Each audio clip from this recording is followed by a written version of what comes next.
السلام عليكم. ازيكم يا حبايبي عاملين ايه؟ يا رب تكونوا بألف خير. حلقة جديدة من دنيا المطبخ.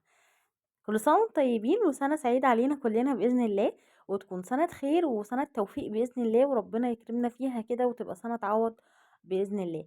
ان شاء الله النهارده هنعمل مع بعض الكوكيز الجميل كوكيز كريسمس او راس السنة. كوكيز جميل كده تفرحوا بيه اطفالكم.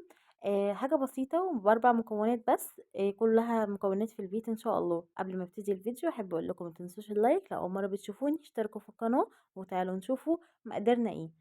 اول حاجه في المقادير معايا 3 كوبايات دقيق، يكونوا جميع الاغراض او للبسكوت. ومعايا دلوقتي كوبايه سكر بودر، ومعايا كوبايه سمنه على زبده، وعايزين زبده بس او سمنه بس او سمنه على زيت، مفيش اي مشكله فيها. ومعايا بيضه ومعايا فانيليا ومعايا معلقه من البيكنج باودر. اول خطوه فيه ان انا هقلب البيكنج باودر على الدقيق، ونسيت اقول لكم ان الدقيق ده